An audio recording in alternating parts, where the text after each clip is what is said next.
Namo tassa bhagavato arahato samma sambuddhassa. Namo tassa bhagavato arahato samma sambuddhassa. Namo tassa bhagavato arahato samma sambuddhassa. Tina dosani ketani moha dosa ayang pajati. Sukihotu, semoga semua berbahagia. Namo Buddhaya.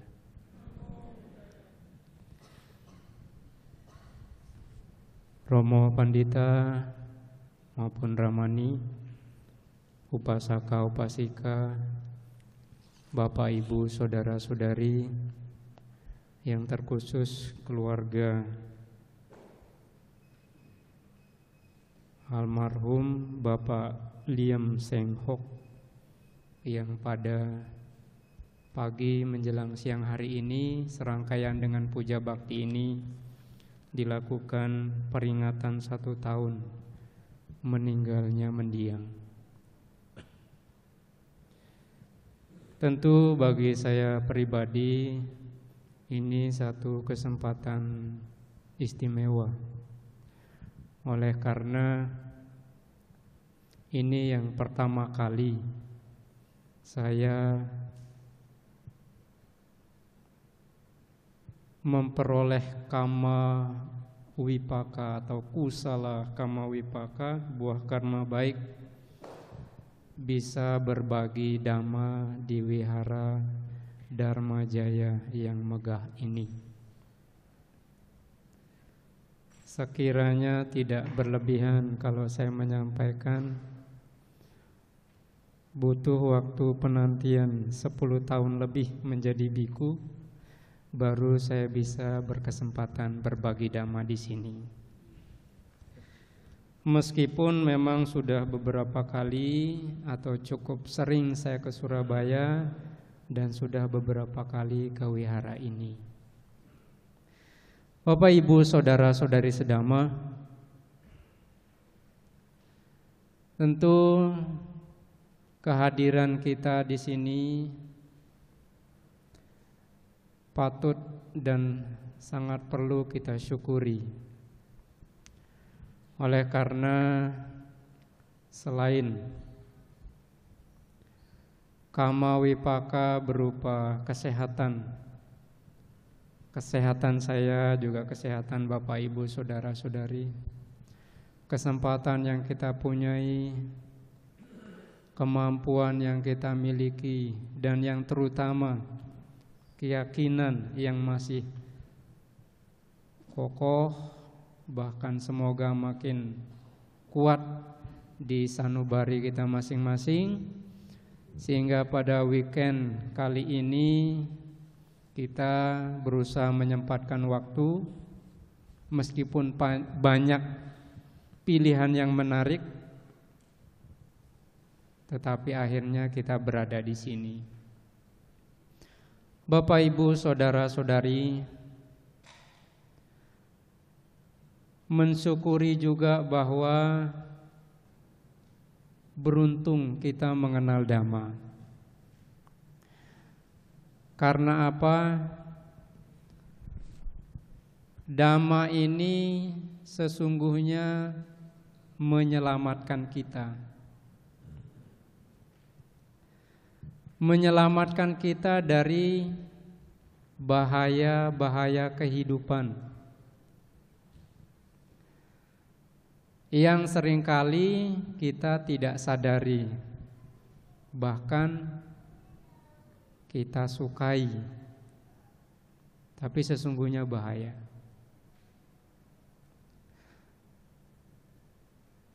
Sehingga dengan dhamma ini pula kita bisa memilah ini perbuatan yang tidak baik, ini perbuatan yang baik. Kemudian saya memilih perbuatan yang baik, tidak memilih perbuatan yang tidak baik. dan selanjutnya kita melakukan perbuatan yang baik, meninggalkan perbuatan yang tidak baik. Seperti yang Bapak Ibu, saudara-saudari lakukan hadir di tempat ini pada minggu hari ini. Begitu banyak rangkaian kebajikan yang bisa dilakukan. Kalau tadi pagi ada yang berkesempatan hadir bisa berdana, yang tidak sempat hadir juga bisa berdana.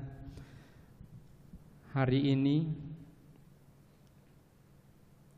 bisa membaca parita, bisa bermeditasi, bisa memperbaharui sila, bisa mendengar uraian dhamma, dan tentu juga bisa bersama-sama melakukan kebajikan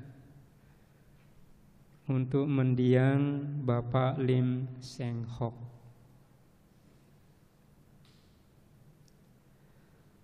Bapak Ibu saudara-saudari sedama, tadi di depan saya mengutip ayat Dhammapada 359, yang mana berarti ladang rusak karena ilalang. Manusia ternodai, bahkan rusak karena ketidaktahuan. Betapa banyak di dunia ini orang-orang yang tidak tahu mana yang baik, mana yang tidak baik. Tidak tahu apakah yang dilakukan itu berguna atau bahkan sebaliknya. Kalaupun tahu, punya pengetahuan, seringkali apa yang diketahui, apa yang menjadi pengetahuannya justru menjerumuskan orang tersebut ke dalam perilaku yang tidak baik.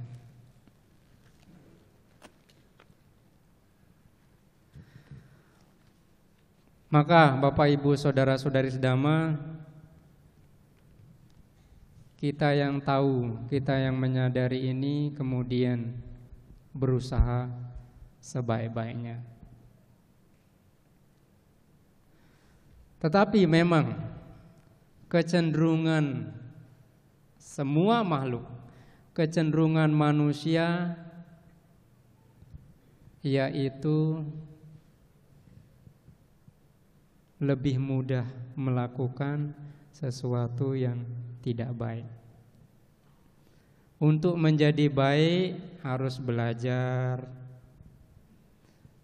harus menekuni, harus berlatih. Tetapi untuk melakukan sesuatu yang tidak baik bisa dibiarkan sendiri, dia akan melakukan. Ibarat air. Air kalau dibiarkan dia akan mengalir ke bawah, mengalir ke tempat yang rendah. Begitu juga diri kita. Diri kita kalau tidak dilatih, pikiran kita kalau tanpa dilatih bisa merosot. Tetapi ibarat air juga, kalau ada energi yang mendorong, ada mesin pompa, mesin listrik, bisa naik, bisa dimanfaatkan, bisa dibuat indah seperti air mancur, bisa berguna untuk banyak hal. Seperti itu juga diri kita, hidup kita, hidup Bapak Ibu saudara-saudari sedang. Maka kita beruntung mengenal Dhamma ini karena bisa mengetahui kecenderungan-kecenderungan yang membahayakan kita. Kalau kita menilik sejarah ya, peradaban manusia, bahwa kebiasaan makhluk yang bernama manusia ini zaman dulu senang berburu, senang mencari ya. Maka ada istilah hidup yang berpindah-pindah, ya, tanpa rumah, nomaden, ya. Jadi berburu, pindah rumah dari satu tempat ke tempat lain, ya, bahkan tidak punya tempat yang jelas. Itu dulu, ya. Sekarang, ya, setelah manusia belajar dari pengalaman, belajar dari situasi-situasi sulit yang dihadapi, belajar menjaga diri dari ancaman-ancaman kehidupan yang lain, mulai membuat rumah, mulai membangun desa, membangun kota, bahkan membangun negara untuk membentengi diri. Tetapi kecenderungan, kebiasaan untuk memburu, mencari dan mencari itu masih ada. Lebih-lebih di zaman sekarang yang memang dikondisikan supaya orang punya ini, punya itu, perlu ini, perlu itu.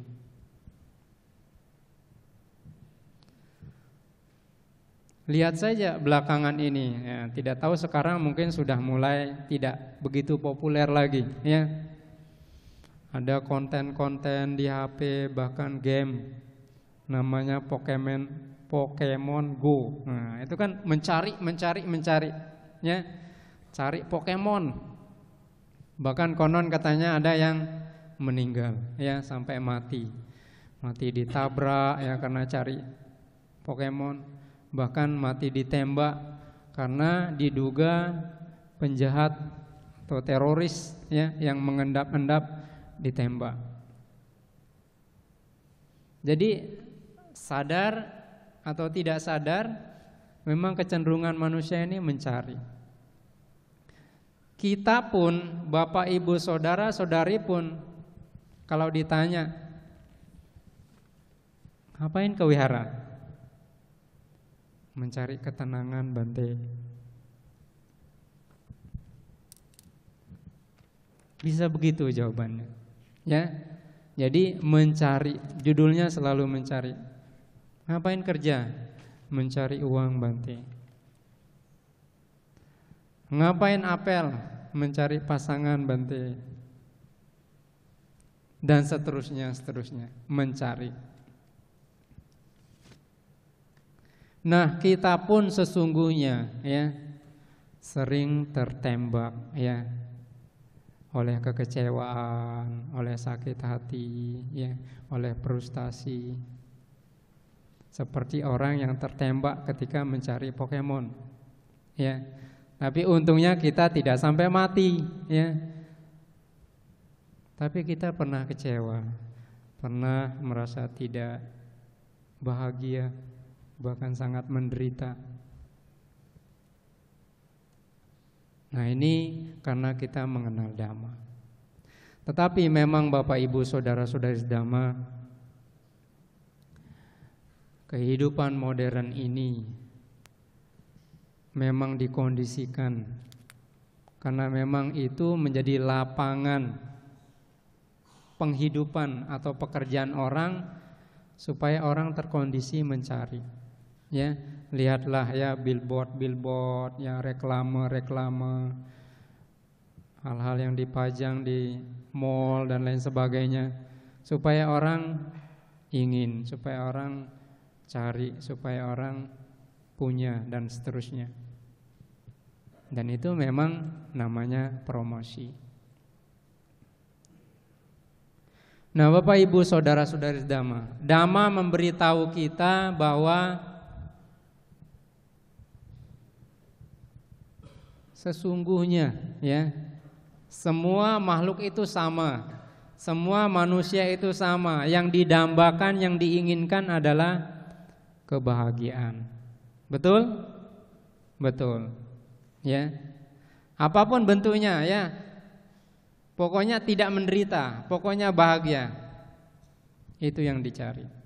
Cuma sayangnya kita mencarinya di tempat yang salah. Nah, Al-Kisah Mukidi. Mukidi cari kunci mobil. Pasti Bapak Ibu pernah ya bingung di mana ini kunci mobil, nggak ketemu. Ingat. Nah, akhirnya ketemu. Atau ada yang tidak ketemu sama sekali. Akhirnya ya bikin kunci serep atau cari kunci serepnya. Nah, Mukidi Al-Kisah mencari kunci mobil.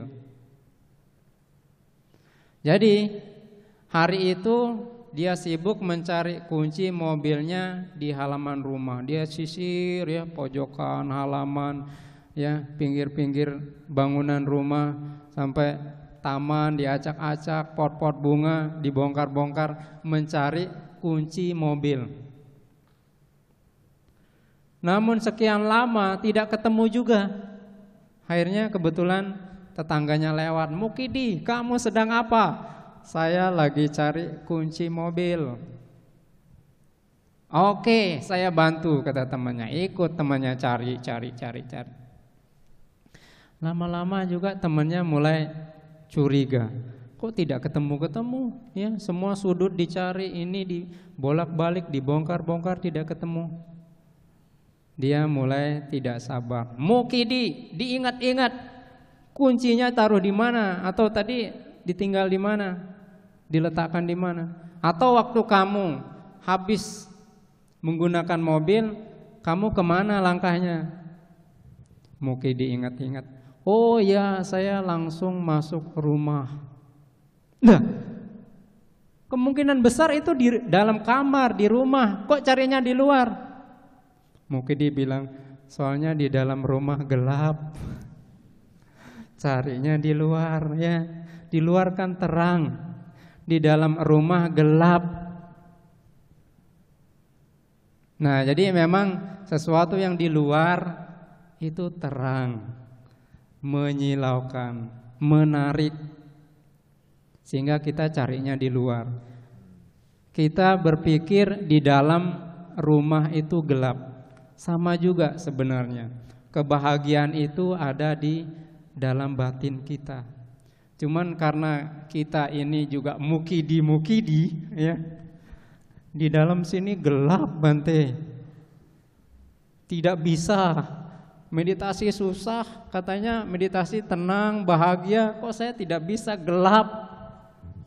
Ya mukidi ya begitu. Nah, Bapak Ibu saudara-saudari sedama, tapi memang selain kita juga berpikir di dalam sini gelap, di luar ini begitu gencar ya, menarik kita. Iklan-iklan, promosi-promosi, reklame-reklame ya. Di jalan yang dilihat itu. Mau cari hiburan, nonton TV yang dilihat itu.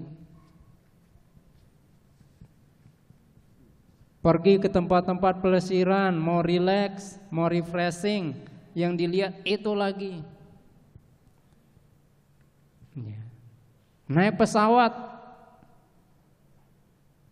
di kabinnya juga begitu, ada promosi. Zaman dulu ya, beberapa bulan yang lalu tidak ada, sekarang sudah mulai tuh di pesawat-pesawat ya, ada iklan white coffee lah, apalah itulah ya. Jadi seperti itu, betapa kuatnya ya magnet di luar ini menarik kita. Tetapi harus kita ingat ya sekali lagi bahwa yang sesungguh-sungguhnya kita butuhkan, kedamaian, ketentraman, kebahagiaan itu letaknya di dalam. Kalaupun kita melihat keluar, kalaupun kita pergi ke wihara, kalaupun kita mendengar dhamma desana, kalaupun kita bermeditasi mendengar tuntunan para guru meditasi, pada akhirnya semua itu memberitahu kita untuk melihat ke dalam.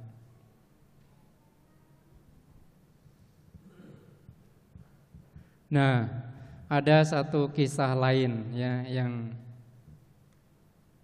Semoga bisa menggugah kita, ya. Al-Kisah serombongan anggota dewan, ya, mau mengadakan studi banding.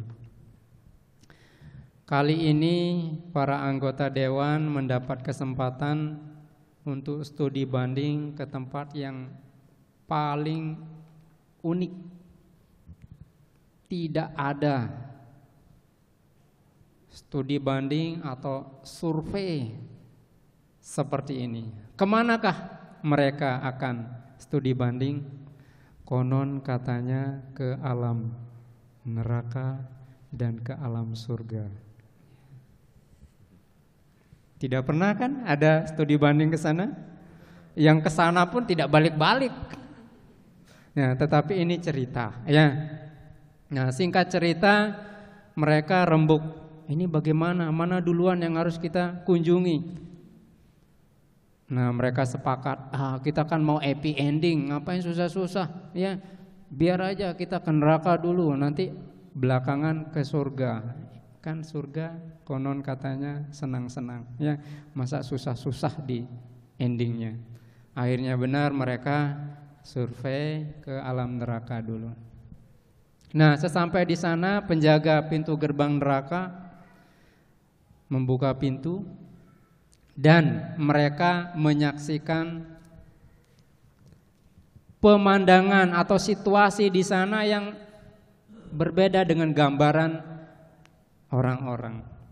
Kalau orang-orang berkata, ya, atau bahkan di kitab-kitab mengatakan, orang-orang sepuh memberitahu di alam neraka itu penuh siksaan. Di alam neraka itu penuh kejadian-kejadian yang horor, mengerikan, ya.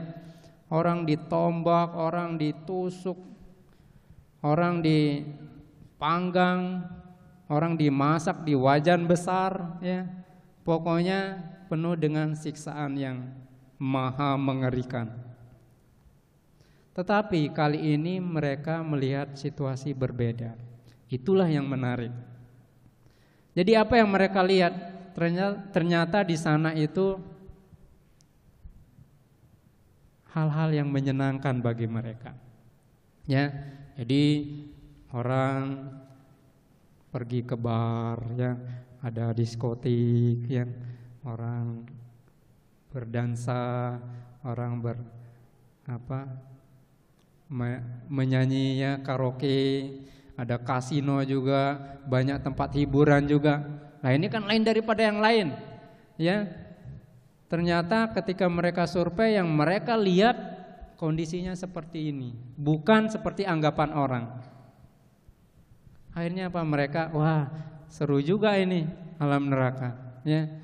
Mereka memiliki pemahaman berbeda. Akhirnya survei di alam neraka selesai. Kemudian mereka survei ke alam surga. Bayangan sebelumnya sama seperti bayangan kita sampai saat ini, ya. Mereka berpikir, wah, di alam surga pasti, ya, bagi laki-laki berjejer bidadari, ya. Bagi perempuan, nah, enggak tahu bidadara mungkin. Kemudian masakan, makanan lezat, pemandangan yang sangat-sangat indah, udara yang bersih, ya, tidak pusing tax amnesty, ya, naik ini naik itu, harga sembako berubah-ubah, tidak ada di sana, ya. Nah, itu anggapan kita sebelumnya. Tetapi survei dari para anggota dewan ini yang ditemukan apa? Yang mereka temukan ternyata di sana kehidupan yang monoton. Apa itu? Orang-orang bermeditasi, ya. Orang-orang baca parita, orang-orang berzikir, orang-orang sembahyang.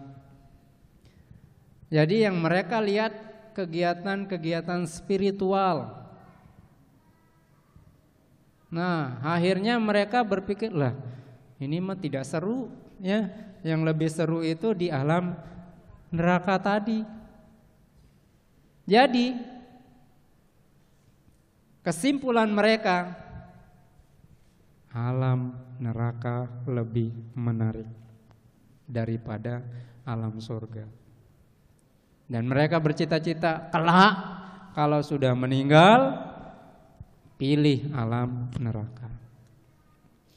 Nah, singkat cerita, mereka melakukan perjalanan lagi, survei entah kemana. Pesawatnya kecelakaan. Dan benar ya, seperti yang mereka mau, mereka ya memilih alam neraka. Nah, sampai rombongan yang sama waktu survei, mereka memasuki pintu gerbang alam neraka. Tidak ada basa-basi seperti sebelumnya dengan penjaga neraka. Kali ini mereka masuk, pintu ceder ditutup ya. Dan seperti lampu yang baru dinyalakan ya dari ruangan gelap, yang mereka lihat apa? Yang mereka lihat kali ini adalah orang-orang disiksa. Ya. Orang-orang diikat, kemudian serigala-serigala merobek tubuh mereka. Orang-orang minta tolong, menjerit, tenggelam ya di pusaran air. Nah, airnya ini air tuak. Minta tolong, tidak ada yang nolong. Nah, demikian juga yang disiksa, ditombak, ditusuk ya. Menjerit, tangannya dipotong, kakinya putus, tidak mati-mati ya. Mereka anggota dewan ini gemetar melihat itu ya. Gemetar, wah, lututnya juga gemetar. Mereka protes ya, lari ke pintu gerbang ya. Tetapi apa, pintu gerbang kan udah tutup dibilang ya. Gedor-gedor, woi penjaga pintu gerbang, buka. Nah, kenapa sekarang begini, waktu kami survei lain? Mereka protes. Nah, penjaga gerbangnya dari balik gerbang bilang begini, waktu itu kan survei, waktu itu kan promosi, iklan. Nah, sekarang rasain. Nah, ya, ini cerita ya. Jadi Bapak Ibu saudara-saudari Dhamma, bisa kita jumpai juga bahwa yang namanya promosi, iklan itu mesti bagus-bagus ya, mesti yang terbaik. Nah, termasuk juga kan keyakinan agama ya. Nanti dapat surga, nanti dapat bidadari, nanti dapat istana. Ya, namanya promosi. Tetapi Buddhis, agama Buddha tidak seperti itu ya. Agama Buddha justru meyakini surga, neraka bisa kita rasakan saat ini, bisa kita temui saat ini. Ketika kita marah, ketika kita benci, ketika kita dendam, ketika kita jengkel, pikiran kita kacau, kita tidak tenang, tidak bisa tidur nyenyak, tidak bisa makan enak, kemana-mana terasa terbebani, langkah kaki berat, ketemu orang takut. Ya, seperti itulah penderitaan, kondisi seperti neraka. Tetapi ketika kita merasa nyaman, tenang ya, duduk dengan rileks ya. Orang bisa ketahuan bahagia atau tidak kan bisa duduk dengan rileks, tenang ya. Kalau dibilang wah dapat nomor nih, dapat hoki, tetapi duduknya gelisah ya. Dapat undian ini mobil baru, tapi khawatir ya. Semalam tidak tidur liatin mobilnya terus. Nah, itu kan ya. Nah, Bapak Ibu saudara-saudari Dhamma, kedamaian, ketenangan, surga bisa kita rasakan saat ini. Oleh karena itu, inilah pentingnya Dhamma. Kita punya pengetahuan. Sebab kalau kita tidak punya pengetahuan, tidak punya pemahaman, ya, kita akan dikuasai oleh kebodohan. Kita akan seperti ladang yang hanya ditumbuhi ilalang. Tidak ada tumbuhan yang lain. Saya akan menutup uraian ini dengan satu cerita ya, atau satu kejadian. Beberapa waktu lalu seorang ibu datang kepada saya, lalu bercerita bahwa suatu hari dia didatangi oleh seorang yang mengaku pintar. Persisnya bukan didatangi, karena ibu ini pergi ke mall, sedang belanja di mall, orang pintar itu ketemu ibu ini. Dan orang pintar itu mengatakan, ibu ini kena. Nah, ibu ini kena sama orang iseng, orang tidak baik. Ya, ibu ini harus saya obati. Kalau ibu tidak berobat segera, ini makin parah. Nah, ibunya kan tiba-tiba dibilangin begitu kan galau juga ya. Nah, terus gimana katanya? Ini kartu nama, nanti datang ke sini. Nah, si ibu ini kemudian cerita kepada saudaranya. Untung saudaranya ini mengenal dhamma. Jadi saudaranya mengatakan, ya hati-hatilah. Bagaimana kita bisa membuktikan orang itu punya niat baik atau tidak? Jangan langsung percaya. Nah, sekarang merasa nyaman atau sakit-sakitan atau bagaimana? Ya, saya merasa nyaman katanya. Ya sudah, ngapain terlalu didengar? Nah, kemudian suatu hari ibu ini ketemu orang itu lagi, orang pintar itu tadi. Nah, orang pintarnya bilang, ibu curiga ya sama saya ya. Ibu takut ya ketemu sama saya. Ibunya diam lagi, kali ini tidak menjawab. Nah, itulah yang diceritakan ke saya. Jadi apa yang diceritakan ke saya? Kok dia tahu ya? Saya khawatir, curiga sama dia. Jangan-jangan dia memang pintar. Nah, jadi saya mengatakan, ibu ya, cobalah berpikir logis ya. Kalau memang benar-benar orang berniat baik, andai kata dia tahu ibu ada penyakit, dia tidak akan meneror ibu dengan menimbulkan rasa takut pada pikiran ibu. Dia akan langsung kasih solusi, bukan kartu alamat rumah. Ya.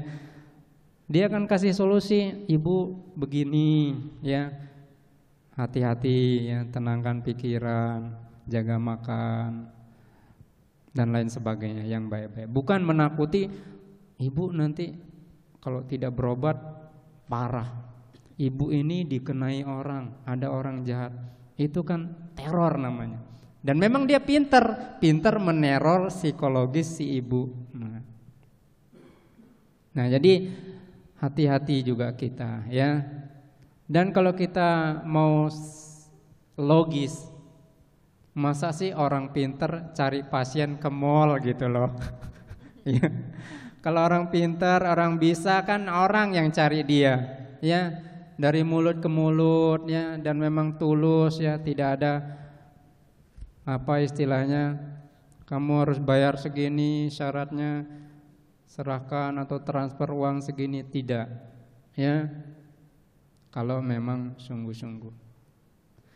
Dan saya juga menceritakan kepada si ibu, ada kejadian persis ya. Beberapa minggu sebelumnya ya, entah kenapa mungkin karma baik ibu ini sehingga dapat satu solusi. Saya menceritakan seseorang juga mengalami satu kejadian yang mirip ya. Miripnya kenapa? Kalau orang yang pertama ini dia ikut ya, ikut maunya orang pintar. Jadi benar ditemui orang pintar itu, dia memang tidak datang sendiri, dia datang bersama temannya. Tetapi yang terjadi adalah justru setelah ketemu orang pintar itu, dikasih ramuan, dikasih obat, penyakit lain muncul.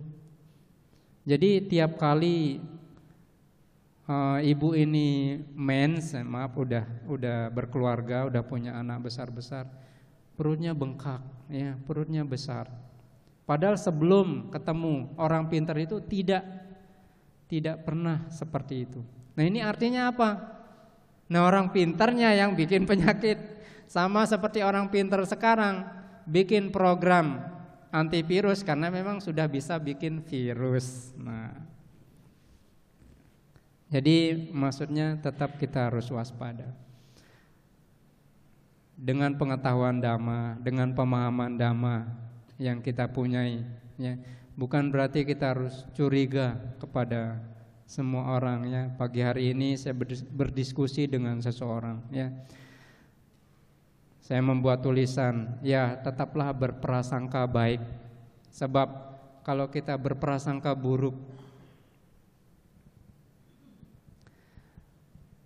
kita secara langsung maupun tidak langsung, ketika kita berprasangka buruk, kita mengacaukan ketenangan diri kita sendiri.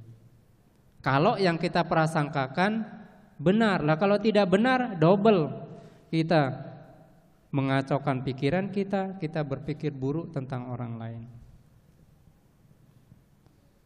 Tetapi bagaimana Bante kalau orangnya memang benar-benar buruk atau jahat? Apakah saya tetap berprasangka baik? Menjaga ketenangan, berprasangka baik itu artinya kita tidak mengotori pikiran kita dengan keburukan orang lain. Kita tidak bisa merubah yang di luar, tetapi kita bisa membuat diri kita tetap damai. Tapi kan katanya teori itu tidak relevan di lapangan. Buktinya saya dulu cuek-cuek saja, berprasangka baik, ternyata orangnya copet. Nah, ini juga ya mungkin perlu ditekankan bahwa berprasangka baik bukan berarti teledor, bukan berarti tidak peka, ya, atau sengaja membuat kondisi orang berbuat yang tidak baik. Ya, jadi artinya berprasangka baik tetapi juga tetap membuat kondisi-kondisi yang baik, ya. Artinya juga kita tidak membuat orang yang tadinya tidak berpikir buruk menjadi berpikir buruk. Jadi tidak membuat kondisi itu. Tetapi untuk kedamaian, ketentraman, ketenangan diri kita mesti tetap berprasangka baik. Karena di dalam jalan Arya, jalan mulia berunsur 8, poin pertamanya pikiran benar, lalu pengertian benar. Tentu berprasangka baik ini dekat kepada pikiran benar, ya, tidak dengan poin-poin yang lain. Tetapi yang namanya kewaspadaan yang sesungguh-sungguhnya adalah berpikir benar dan berpengertian benar. Nah, inilah yang disebut dengan waspada. Bukan curiga, bukan berprasangka buruk, bukan paranoid. Nah, paranoid repot lagi. Jadi Bapak Ibu Saudara-saudari Dhamma, ya, marilah kita terus belajar dan praktek Dhamma untuk menambah pengetahuan, sehingga ya pelan-pelan kita bisa mengikis, ya, moha di dalam batin kita, mengikis ketidaktahuan dengan kita belajar Dhamma, menambah pengetahuan Dhamma. Karena itu akan menjadi berkah buat kehidupan kita untuk memutuskan yang baik untuk kita lakukan sehingga mendatangkan kebahagiaan. Sekian, terima kasih atas perhatiannya. Sabe sata bhavantu sukhitata. Semoga semua makhluk hidup berbahagia.